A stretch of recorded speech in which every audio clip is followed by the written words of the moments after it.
There we go. Awesome. Well, hi, Alec. It's really nice to see you today. Yeah, good to see you too, Leslie. Thanks for having me here.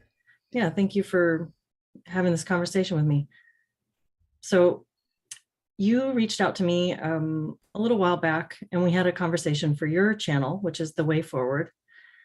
And I had seen some of your things before that, but not a ton. And I've since followed you more. And something I really have appreciated is your openness and your enthusiasm and your genuine interest in the people that you're talking with and the things that you're talking about. And you said that you hadn't really talked about the social justice issue too much before our discussion. Mhm. And likewise, this is a little bit of a departure from the sort of topics that I've usually been having and the sort of guests that I've had on this channel, in that I've usually been talking with people who have a psychology or education focus and staying around the field of education and counseling. And your focus has been a little bit different. But something Yeah. that you've talked a lot about that I would love to get more of your perspective on is the illusion of authority. I listened to your podcast the other day with Chris, is it Linscomb? Linscomb, yeah. Linscomb, Yeah. yeah. And I He's a found it, Pacific Northwest guy too, by the way. yeah, he said he lives in Washington. I heard that. That's cool. So something that I have really been thinking a lot about is the groupthink mentality, authority, and the way that people go along with things that they don't agree with. Why do we do that? How do we do that? When do we do that? And how do we break free of it? And so if that's something I'm really interested in talking with you about, if you want to go there. Yeah. And to get started, would you mind just sort of introducing yourself a little bit, in case some people will know you and some won't. So just a little background on yourself. Yeah, absolutely. So, obviously, my name's Alec Zeck. I am a former Army captain, West Point grad, and I guess you could say my awakening journey, so to speak. I hate calling it that because there's a lot of negative connotation associated with it, or like a self-righteousness that the tone surrounding that seems to be somewhat of self-righteous, and that's not the case at all. But my awakening to just general government corruption, into the nature of health, natural health, the pharmaceutical industry, and its corruption within government began around 2016, right when I commissioned as a second lieutenant in the Army after graduating from West Point. And that came about because of two different situations that I witnessed, both in my mom and in my wife, who are both chronically ill under the care of conventional psychiatry for my mom, and then conventional, I guess you could say, autoimmune conditions, conventional rheumatology for my wife. And both of them being chronically ill for nearly 10 years, and then drastically healing after adopting just simple natural approach to health, getting off all of their respective medications. My mom, benzodiazepines and SSRIs that were honestly making her more and more sick. And then my wife was on a series of immunosuppressive drugs, Plaquenil, hydroxychloroquine being one of them, and then several other things, citalopram. And after getting off their medications, tapering off of them, and just adopting a more natural approach to health, they both drastically healed. And, as an example, and my wife, in a matter of 4 months, had reversed all of her autoimmune symptoms that she had dealt with for nearly 9.5 years, that multiple rheumatologists told her she would always suffer with, that she would always be chronically ill. She'd always need to be on a full gambit of drugs. And those drugs led to more symptoms, which led to more drugs. And it was this never ending wheel. And we had conversations talking about how we would never be able to get pregnant, how she would probably end up in a wheelchair, she would die before I did, all these conversations. And those never sat right with me to begin with. I don't know if that was my intuition or if it just didn't really make sense. But after we adopted this natural approach to healing, she drastically healed and had blood work to show that her SED rates, the inflammation level, her ESR in her blood had gone down to normal levels for the first time in nearly 10 years. And the doctor was kind of like, oh, it seems like the drugs are working for you. And we were like, we're not on any, she's not on any drugs. So that just sent me down never ending journey of questioning everything. And at first it started with more just the nutritional side of things, and then went into benzodiazepines and SSRIs, some more of the psychotropic medications, and then inevitably to shots. I know we're probably on YouTube, so I'll be careful with my language, which just then inherently the government is involved in that. So that led to looking into 3-letter agencies, which led to looking into 9/11 and so many other things. And then by the time this whole nonsense of the last 3 years began, at the very beginning, I actually made a video February 29th, 2020, before any lockdowns, masking, or anything like that popped up in the US, and the mainstream media was barely starting to cover it. I said that this no doubt would be used for mandatory shots for all people. And of course that was the case. And I just saw the writing on the wall, because I had, some childhood things I don't need to get into necessarily for the sake of this conversation, but I can refer people back to other episodes and send to you to put in the show links. But I was exposed to high amounts of manipulation, gaslighting, and scapegoating when I was younger, and have subsequently healed a lot of that. So I can recognize it really easily. So that, coupled with seeing 2 people chronically ill in conventional allopathic medicine, then leave that system for what the allopathic system calls pseudoscience and quackery, and drastically heal. And then this whole charade happens, in the same exact scenario as playing out on a grander scheme. So I saw through it immediately and began speaking out, and amassed a following somehow. And now here I am talking to you. So. Well, it sounds like it was quite a paradigm shift for you, that process of, and I like how you said you acknowledge this sort of strange arrogance around the phrase waking up, because I feel that as well. I don't know exactly how to articulate this process of sort of unfolding your mind and seeing things from a different perspective without that's such an easy way to say it, but it does sort of imply that you're in a better place than someone else. And I kind of bristle at that myself. So I resonate with what you just, how you spoke about that. It's like a process of unbecoming. I think that's like the best way to describe it. I look at it as we have all of these things impressed upon us, all these ideologies, all these concepts, all these, things that we're taught are objectively true that may not actually be true, that we have to sort of take apart layer by layer and look at. And that doesn't mean all of it's nonsense. That doesn't mean all of it is false, but we have to look at each of the situations in isolation and sort of think to ourselves, taking the spectrum of available information on any given topic and filtering it through the lens of our own experience, our own intuition, our own research, and come up with what makes sense for us. And that's kind of what I've done on all of these things. Yeah. And it is interesting how once you start to perceive things differently in one area that you've taken for granted, it really opens your mind to asking more questions about everything. So it's quite an unfolding. And I sort of think of it as deinstitutionalization of your brain, So exactly. Yeah, I really had kind of a wake up moment myself in reading John Taylor Gatto, if you're familiar with him. And I'm not actually. Oh, you might enjoy his work. He was a school teacher his whole career, but he's considered the father of the unschooling movement. Okay. And so as a homeschooling family, this is something I had to sort of work through, what was going to be our approach with homeschooling. Was it just going to be school at home, or were we going to be doing something different? Which is the same thing. Yeah. I'm so surprised I haven't heard of him, because I'm really big into unschooling and self-directed learning. So that I'm shocked that I haven't heard of that name. I probably should know that name. So there's a very short book called Dumbing Us Down by John Taylor Gatto. I'll put it in the link in the notes under the video, and I'll send it to you too. And it is just a collection of his speeches, and it's amazing. It's really, really helpful at getting a perspective on, or a different perspective on, the compulsory education system and what it's for and what it does and why it doesn't work. Awesome. I mean, it works if you want to create an obedient workforce, but it doesn't work if you want to create individuals that are free thinking and creative. And I think that's where it starts. I've often said that, is that it starts in not only the public school systems in the United States and other Western countries, and really the whole world at this point, I would imagine falls under this to some degree.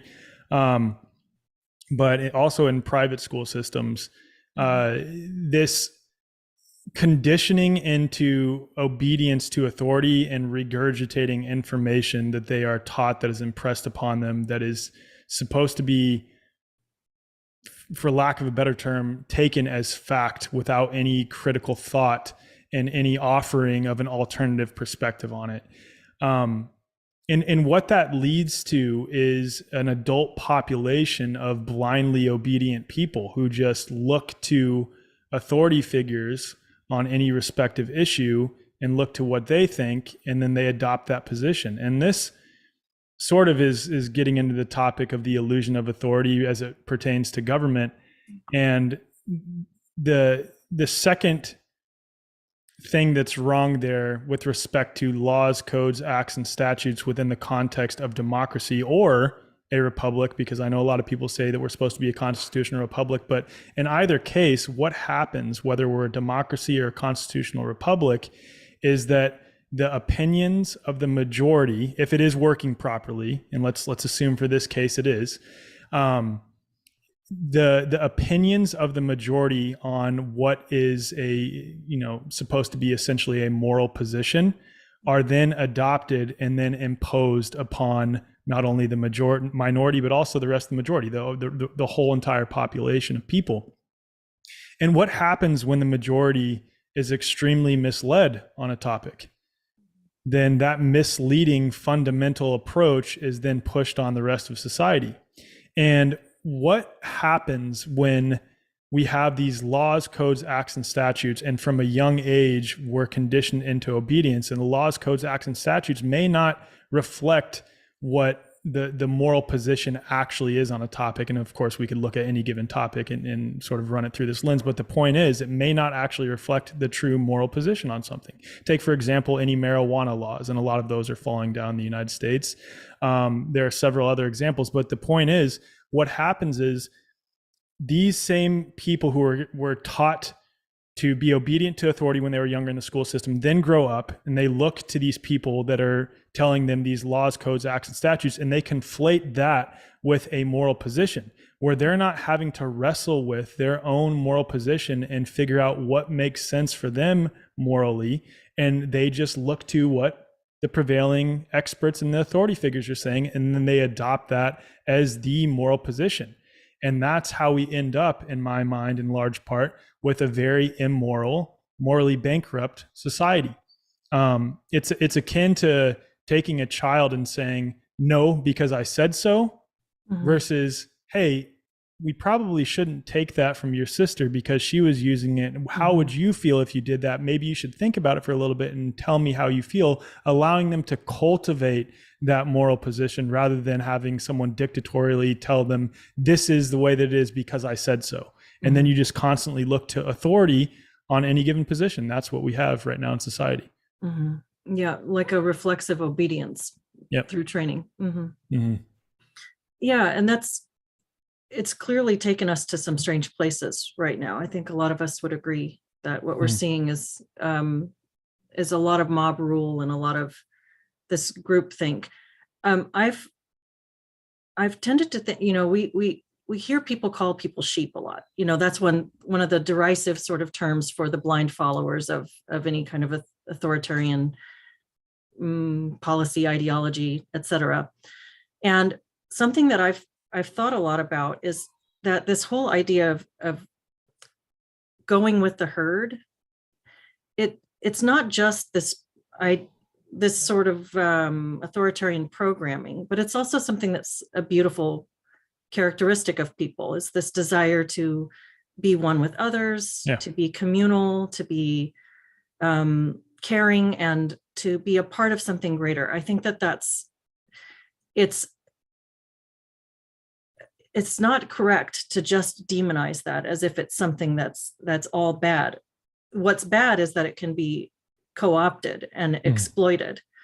And that we can have, if everything's a spectrum, you can have too far into this, and you want to have some sort of a balance between critical thinking individual decision making versus going along with the greater populace on something.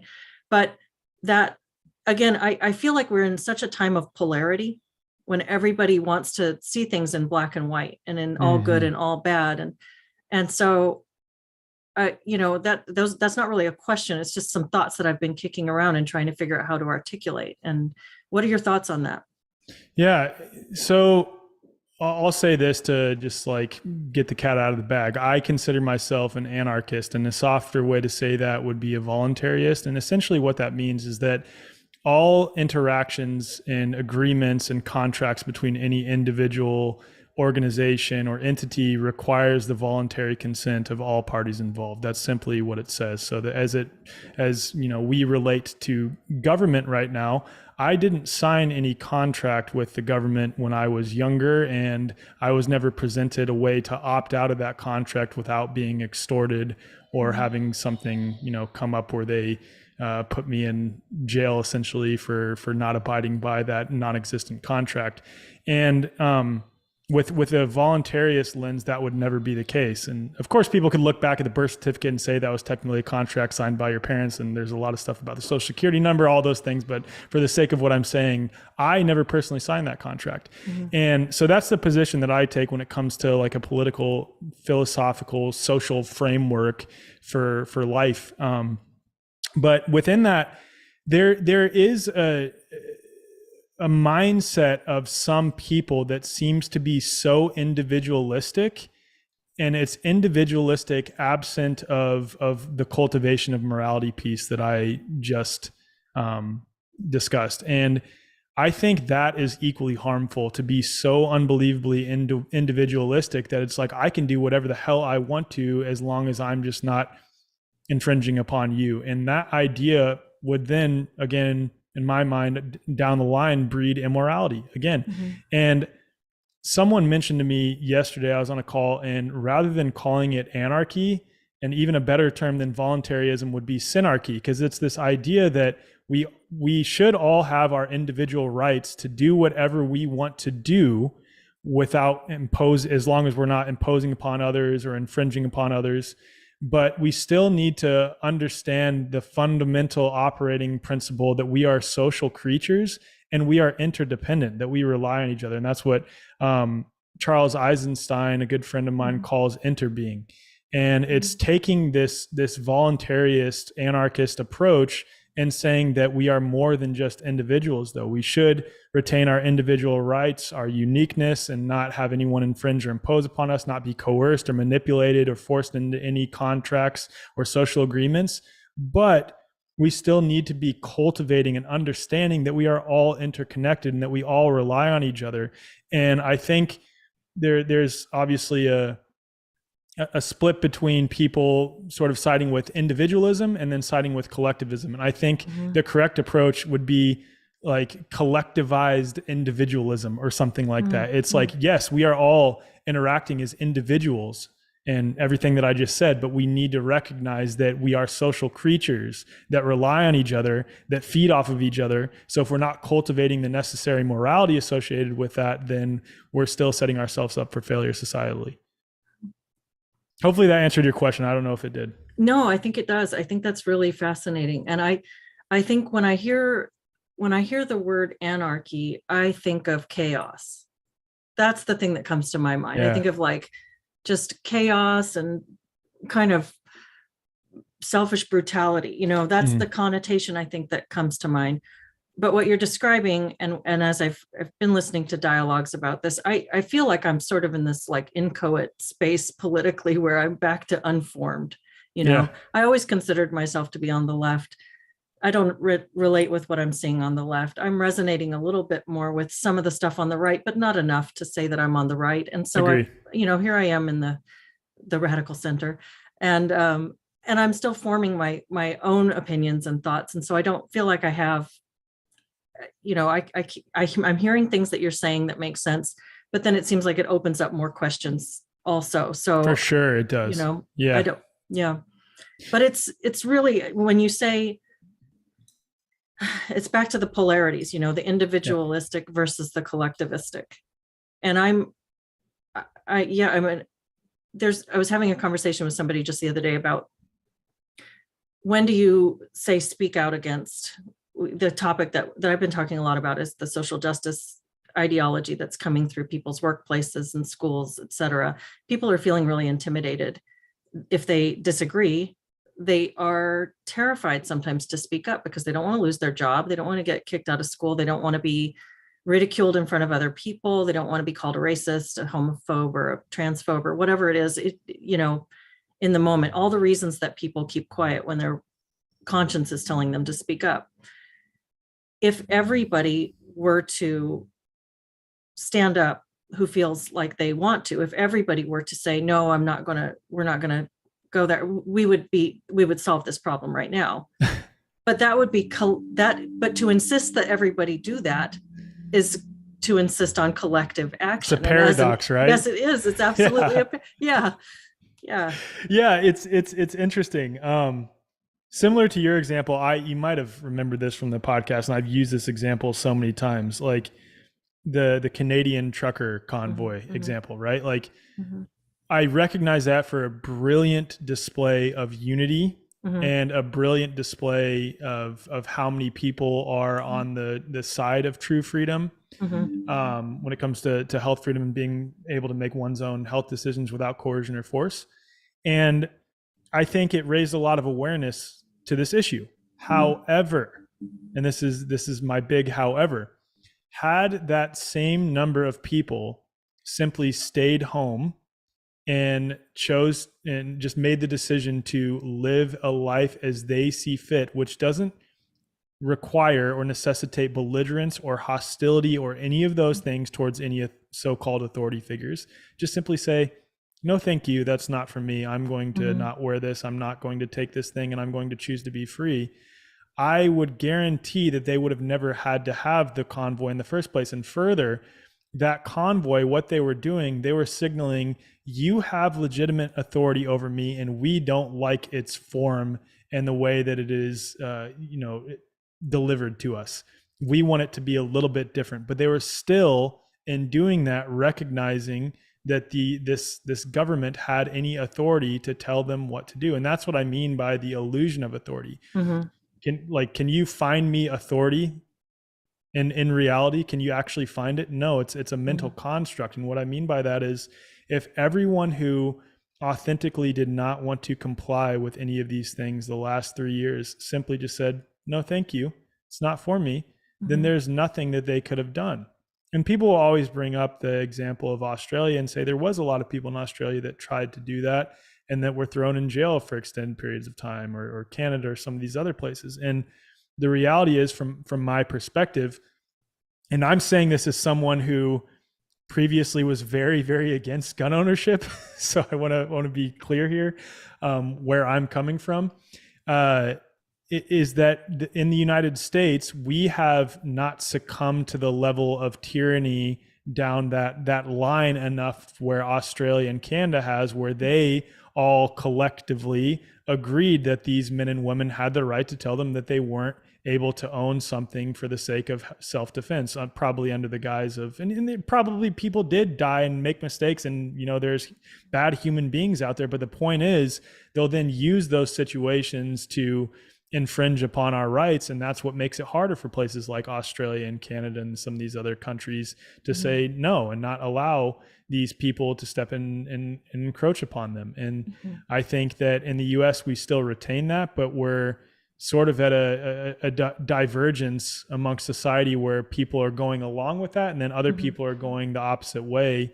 And it's authoritarianism versus liberty rather than left versus right, because there's authoritarianism on both, like the far right and the far left to some degree, but it's I don't like looking at this as a left versus right thing. It's simply authoritarianism versus liberty.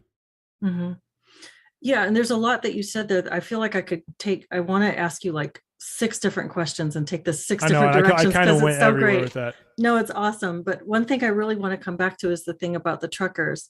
And I heard you say that in the podcast that I'm referring to. And I thought it was food for thought. And I you're absolutely right. If everybody would have just made the best or their individual choice according to their own conscience, and I won't even give it a value, I won't even say best, I'll just say their own choice, because clearly it was the choice that they were coming together to represent as a collective. If they had been able to tap into the personal autonomy to make that choice in their own life individually, en masse, the problem wouldn't have gotten to where it was, to the point where they were there to protest that. And your point is well taken also about the protest being sort of it's like you negate something. By negating something, you posit that thing. By coming out and saying you don't have authority over me, you're positing that somebody is claiming that, and you're kind of giving it credit. Yeah, exactly.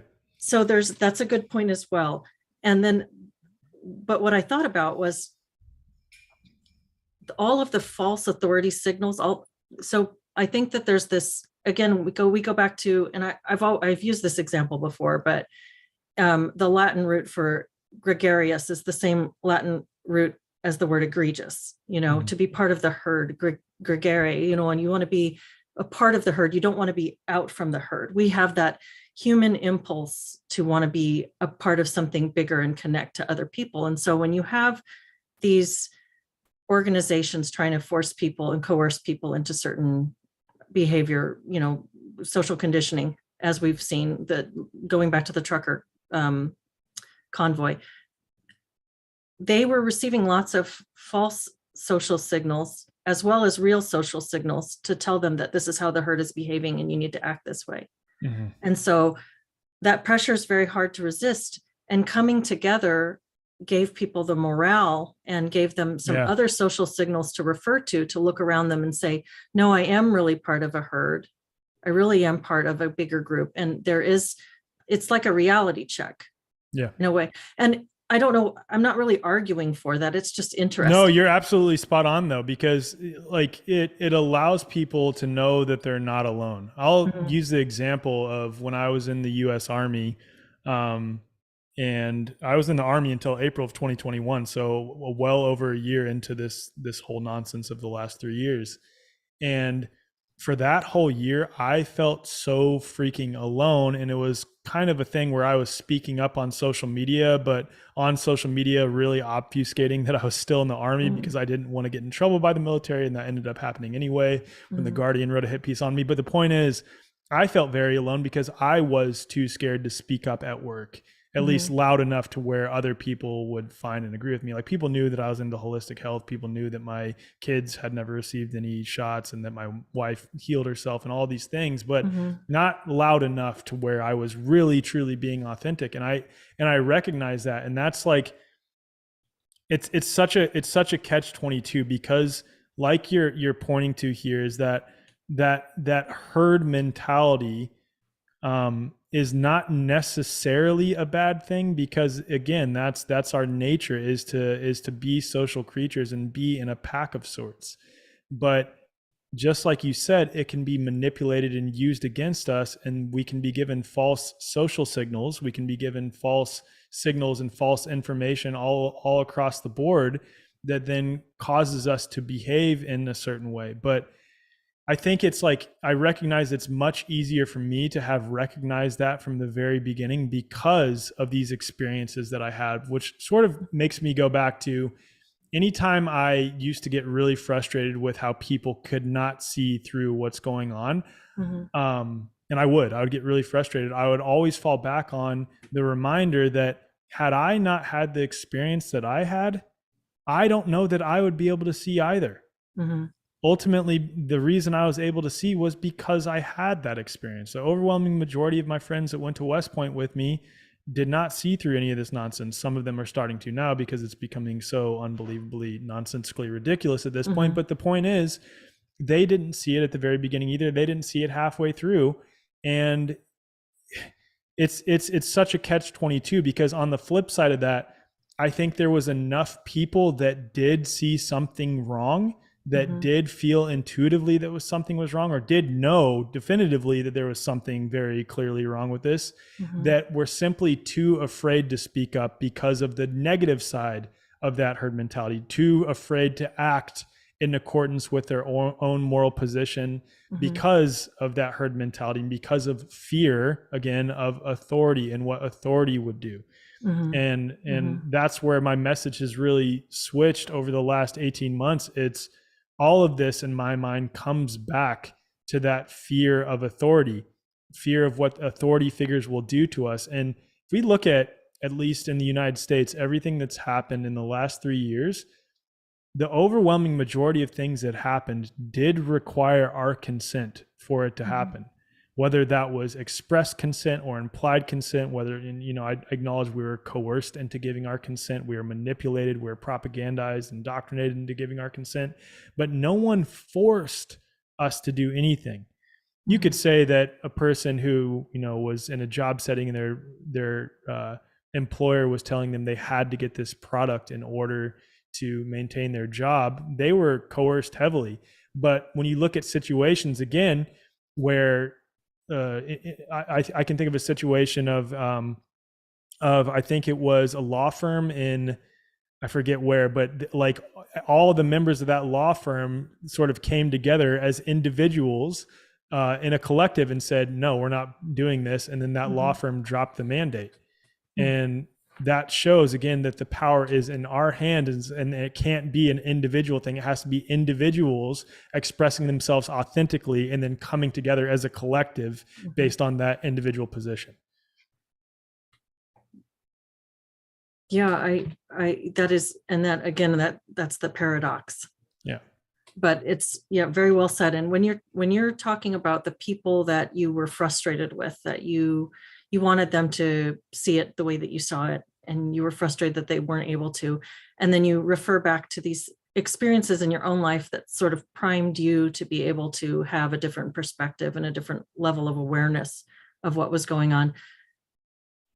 And the people who, so I'm kind of picturing, I'm articulating this kind of sloppily, but I'm picturing two camps here.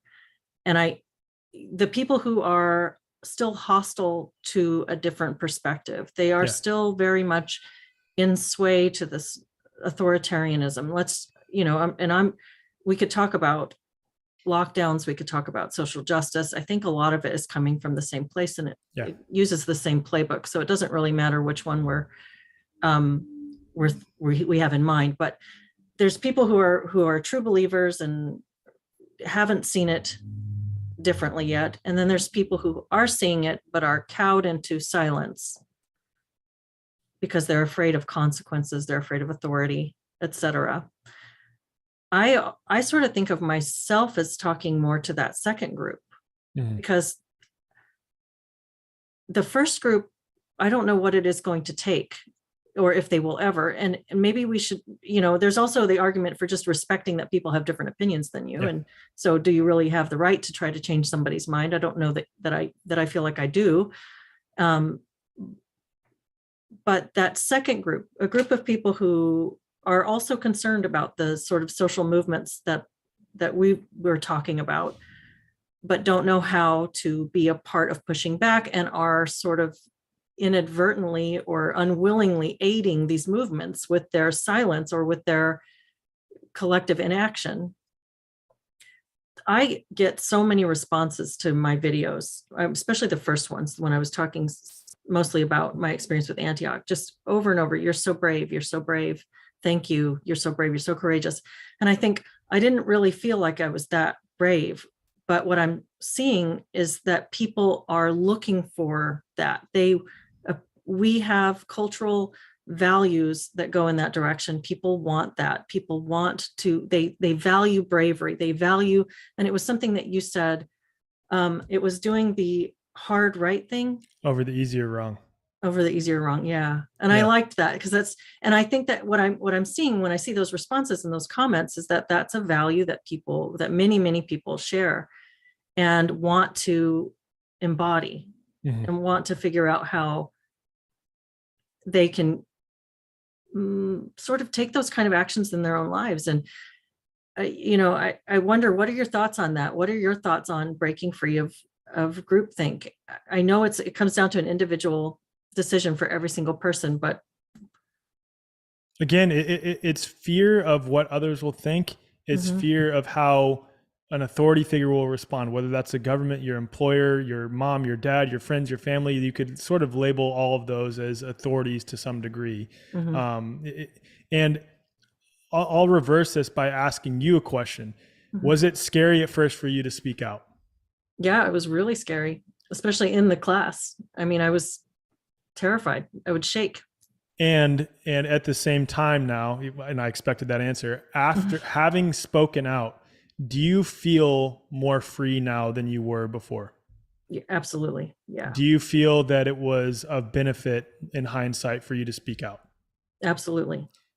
Every single person that I've spoken to, without exception, that has spoken out, stood up, some of them were fired and are now holding their employer accountable for wrongful termination, mind you.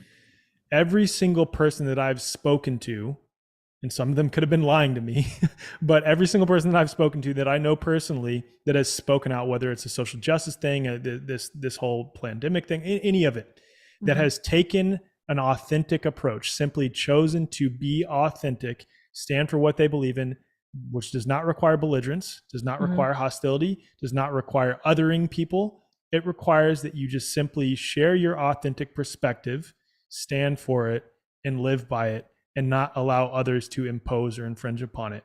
Everyone I've talked to has said that it was the best decision that they've ever made. Every one of them. And that's my message, because there's a lot of people out there that are still too afraid to stand up and say something. But what so many of us don't realize is that there are other people around us who think similarly. And it's not about thinking similarly. It's just that they see that there is something wrong with any of these things happening. There's something that just doesn't make sense. And they're either looking for validation because they themselves are on the fence, or they're looking for validation because they themselves are too scared to speak up. So if you can be that one person to speak up and take action and just simply start living authentically, whatever that looks like, so long as you're not infringing or imposing upon other people, that bravery allows other people to do the same thing. And I can guarantee you, yes, it will probably be very freaking hard, but on the backside of that, it will be one of the best decisions you've ever made. How can you possibly be true to yourself and be living fully, freely as you actually are if you're allowing other people to dictate how you behave? I think that's a very well articulated, very powerful message. And I couldn't have possibly said that better. Thank you for putting that into words. Yeah, I think it's as simple as that. I interviewed this guy. If you haven't listened to this episode, I highly recommend it. I interviewed this guy, Vinny Tolman. He had what's called an after-death experience. So it's like a subset of the near-death experience community, where he was literally zipped up in a body bag, legally pronounced dead, body in rigor mortis, no pulse, no breath, and ventured into the afterlife. And of course, like, one could say that this was something that happened within his consciousness as his body was dying. But the point is, in his experience of the afterlife, after he was subsequently revived, and he shares one of the most important principle that he learned from his guide, as he describes, he learned 10 principles when he was in the afterlife. Number one was authenticity. That was the most important principle.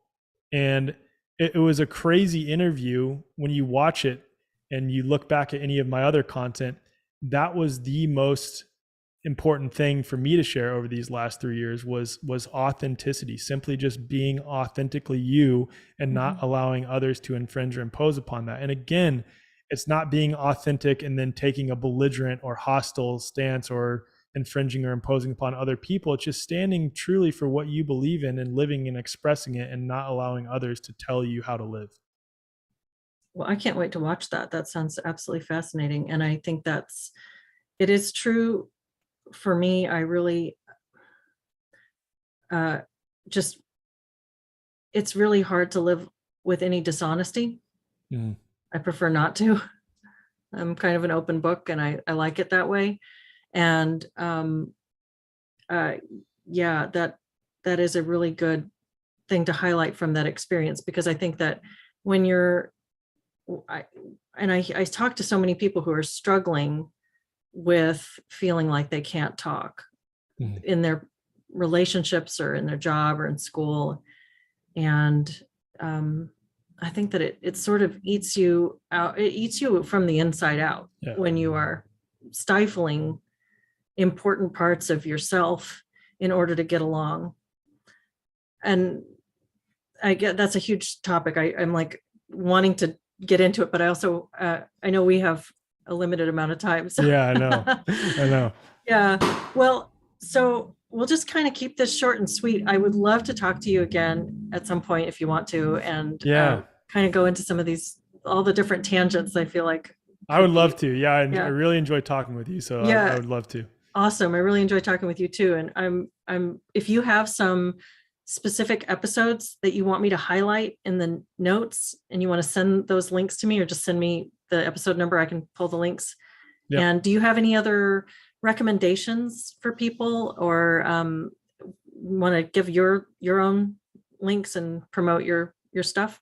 Yeah. So one of my main messages lately has been the use of manipulative fear tactics that I see coming from both sides, and like specifically speaking to this situation regarding what's happened the last 3 years, which I won't mention because of censorship, but you get what I'm alluding to here. I see a lot of people now on the health freedom side of things who are now using the exact same fear tactics, just in a different flavor of it, to manipulate people into the health freedom position. Like, manipulation tactics regarding how many people, X number of people are going to die after receiving these products and things like that. And I do acknowledge, I had a series for my former organization where you interviewed people who were harmed, and there is harm associated with those things, but those same fear tactics are just as bad. And here's why. I always share this stat. The second strongest risk factor for death regarding this thing that happened the last 3 years, according to a study published by the CDC in July of 2021, was fear/anxiety related disorders. That was the second strongest risk factor for death. Again, fear/anxiety related disorders, which would imply that those are people who had already had a diagnosed fear and anxiety related disorder, not accounting for what I would imagine to be the large number of people who were in a perpetual state of fear and anxiety and wound up in the hospital, remdesivir, everything that happened. And the point of me saying that is, more than trying to condition people into our perspective, we need to help empower people to be authentic and empower people to dispel any fear. That is the most important thing here. And then speaking to that a little bit more directly as it pertains to health, we need to help people understand that if they treat their body as a temple, if they treat their body well, they can be well. It's as simple as that.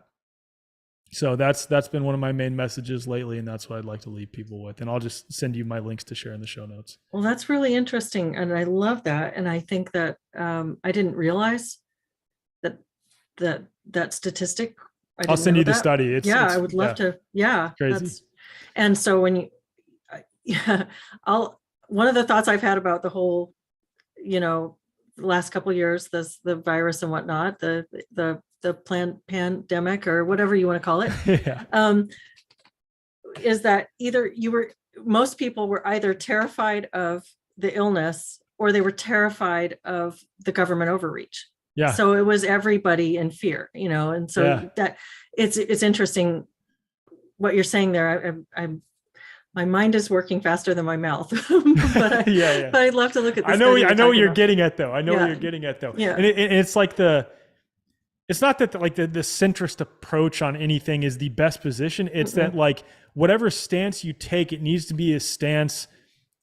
I don't want to say absolved of fear, because a natural human tendency to have some situations are inherently fearful, but the point is not to remain in a perpetual state of fear, and dissolve as much fear as we can, and understand that, there is no, the government's, this is such a, I don't want to go down a long tangent right now either, but the point is that we need to be dispelling fear regardless of the position that we take. That's the point. That is the point. Because I think that we have been conditioned to diminish the significance that our own beliefs and our own conditioning and our own thought patterns plays into the way that we approach other human beings, the way that we approach relationships, the way that our health expresses, our symptoms express, all those things.